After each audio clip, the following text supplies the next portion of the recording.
我的天哪！同时用5卷胶带卷球，你见过吗？据说这样玩法难度不是一般的大，很少有人挑战成功。哇，这也太厉害了吧！居然有人可以同时用5卷胶带卷球，让我看看这是谁这么优秀。这人看着好眼熟啊，这不就是我吗？但我今天要突破自己，挑战一次用6卷胶带卷球。认为我能成功的打1，不会成功的打2。开始挑战吧！这次我尝试用马卡龙不透明胶带和马卡龙半透明胶带，还有彩虹胶带，看它们谁合适。现在尝试马卡龙不透明胶带，这胶带怎么是这样的呀？再看看其他的，都差不多。哎，还挺好粘起来的。无论我怎么粘，都很容易断。这个黄色的还行。上第2个。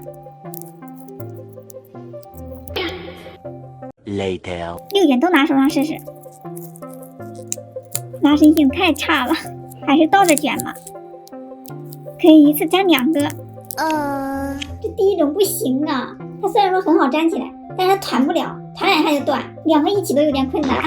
那我们再来看一下这种半透明的，这个好薄啊，也挺好粘的。倒着粘还是蛮好团的，这样不好切换呀。试了好多次，还是倒着团好一点。第3个了，来上第4个。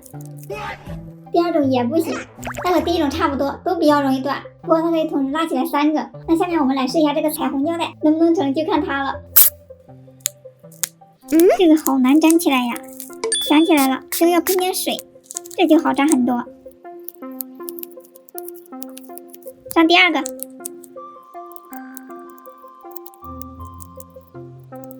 第3个。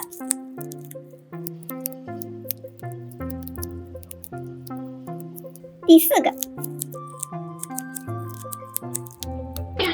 啊，不要呀！前面一直都很顺利，被它给破坏了，只能从头再来。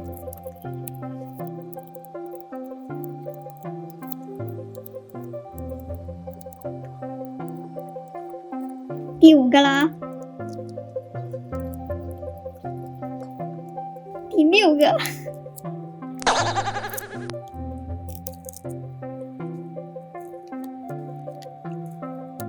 成功了。要调整一下。啊，这边又起来了。赶紧能团一点是一点吧。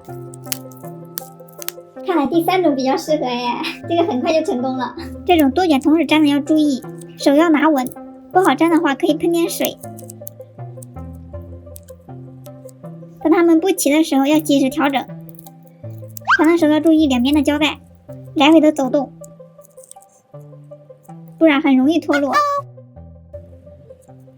下面就是解压的拉丝过程。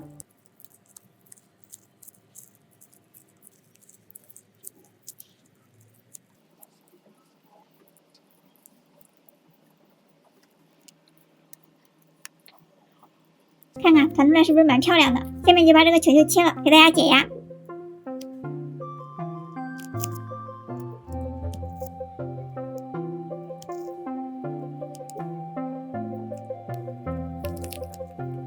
里面还有一颗漂亮的龙珠弹力球，这种胶带团的都分离了，变成2个了。